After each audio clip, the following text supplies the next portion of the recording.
Hello friends, અપેક્ષા Gyanki YouTube ચેનલમાં આપ તમામ મિત્રોનું સ્વાગત છે.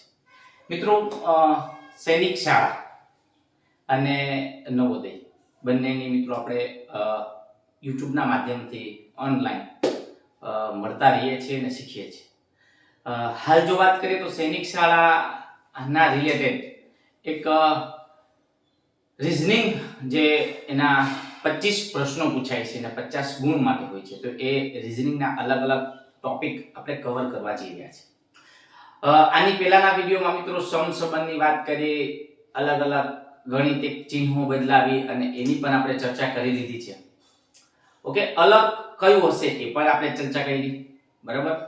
આજે આપણે મિત્રો સૈનિક શાળાની જો અંદર વાત કરીએ તો પદાનુક્રમ મિત્રો, જેને ક્રમ કસોટી મિત્રો, ક્રમ કસોટી પણ આપણે કહી શકીએ છીએ. આના રિલેટેડ એકાદ પ્રશ્ન નીકળ્યો હોય છે. પહેલા તો મિત્રો ક્રમ કસોટી અથવા પદાનુક્રમ જે તમે સમજો તે એના દાખલા કેવી રીતે બને છે, એનો કોન્સેપ્ટ બેઝિક શું છે, એક બાબત આપણે સમજવાની છે. એના પ્રશ્નોની પેટર્ન છે મિત્રો, કેટલી પ્રકારના પ્રશ્નો એમાંથી બનશે. જો આપણને વાત કરીએ તો સાદુ વ્યાજમાં મિત્રો વ્યાજ મુદ્દલ શોધવાની વાત પૂછે અથવા વ્યાજ શોધવાની વાત પૂછે અથવા વ્યાજનો દર પૂછે, મુદ્દલ પૂછે, તો આવી કઈ પેટર્ન હોય 5-6 પેટર્ન. પછી એના આધારે કોન્સેપ્ટ કયો છે, એક સૂત્ર I = P/R/N/100. તો એના ઉપરથી આપણે ગણિતના અલગ અલગ જે સાદુ રૂપના પ્રશ્નો છે સોલ્વ કરતા હતા. એમ અહીંયા પણ મિત્રો આપણે ક્રમ કસોટીની અંદર કોન્સેપ્ટ પહેલા એ સમજવાનો છે. સમજી લ્યો કે ઉદાહરણથી તમને સમજાવવા પ્રયત્ન કરીએ. જો ઉદાહરણ આપણે સમજીએ, જીતુનો ડાબેથી જીતુનો એક હરોળમાં મિત્રો, એક હરોળમાં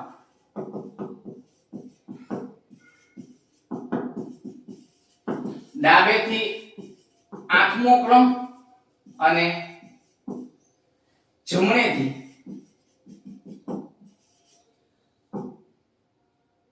15મો ક્રમ હોય તો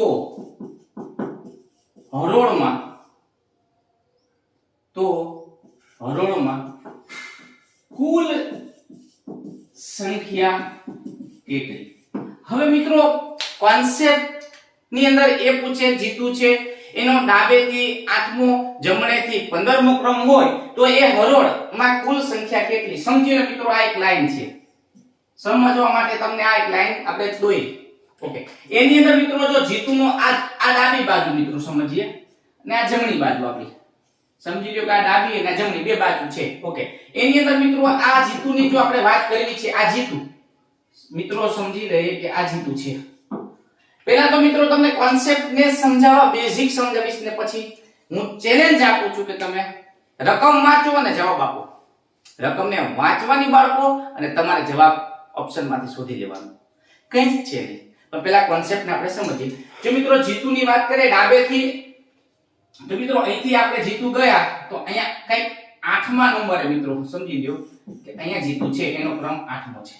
ઓકે, હવે જો મિત્રો અહીંયા એમ પૂછવામાં આવે છે જમણેથી 15મો ક્રમ, તો મિત્રો અહીંયાથી જો આપણે સમજીએ તો જીતુનો આ બાજુ જાશે તો જમણી બાજુથી જીતુનો ક્રમ કેટલામો છે મિત્રો,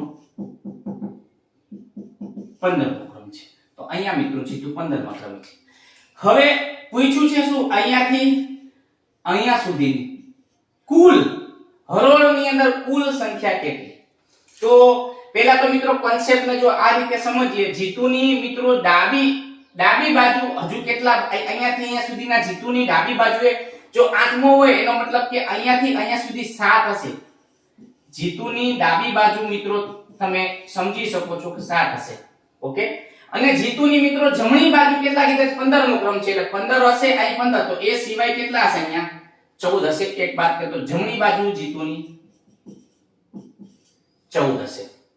અને જીતુ પોતે અને આ જીતુ પોતે, તો આ બધાનો તમે સરવાળો કરો મિત્રો, આ બધાનો સરવાળો કરો તો મિત્રો 7 × 2 = 14, 7 × 21 ને 22. તો મિત્રો હરોળમાં કુલ સંખ્યા કેટલી, તો 22.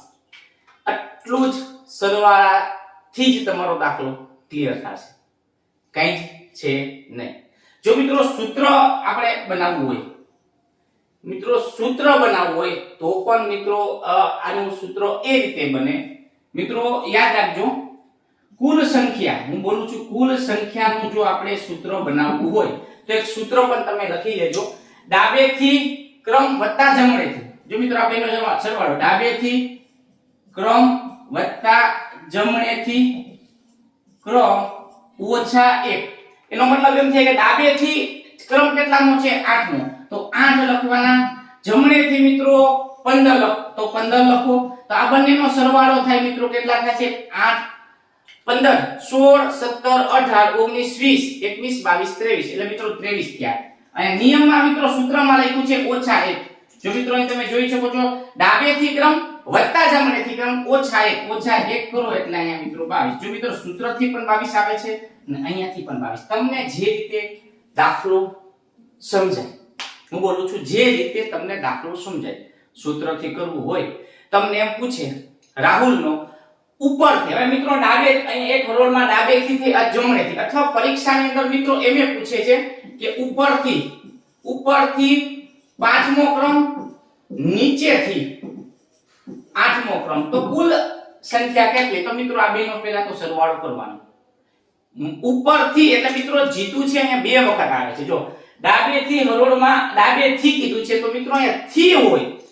જો હું તમને કહી દઉં થી હશે તો મિત્રો આ જે થી શબ્દથી જ્યારે શરૂઆત થશે તો અહીંયા મિત્રો ડાબે જમણે -1. જો થી ન હોય, જીતુની જમણી બાજુ 8 છે, જીતુની ડાબી બાજુ 10 છે, તો હરોળમાં કુલ સંખ્યા કેટલી? જો આ જ વસ્તુને હું હવે એક નવી રીતે તમને સમજાવવા માંગુ છું કે આ સૂત્રનો ઉપયોગ આપણે કર્યો. અહીંયા મિત્રો તમે બોર્ડ ઉપર થોડુંક ધ્યાન આપો.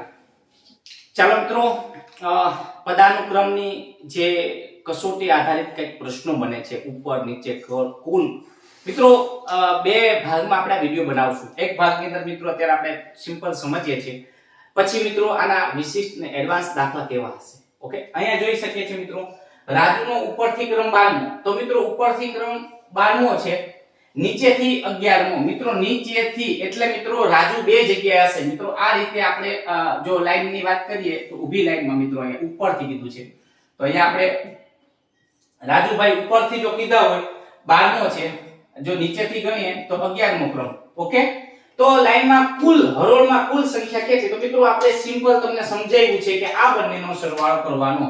12 + 11 - 1 સૂત્ર. મિત્રો થી કીધું છે એટલે સૂત્ર એટલે મિત્રો 12 + 11 એટલે 23, 23 - 1 એટલે 22. આપણો જવાબ મિત્રો 22 બી જવાબ બને છે.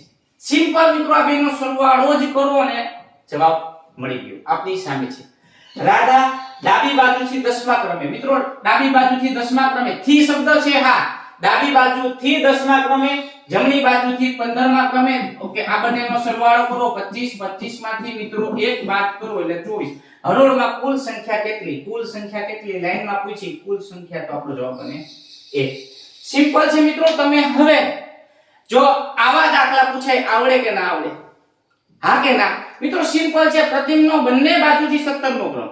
હવે જો મિત્રો અહીંયા દાખલો થોડો એક જ વ્યક્તિ છે, બંને બાજુ ઉપર અને નીચે થી ને, પણ ઉપર અથવા નીચે એવો શબ્દ નથી આપતા, પણ બંને બાજુથી સરખો ક્રમ. પણ અહીંયા મિત્રો શબ્દ સમજો, થી આપેલો છે.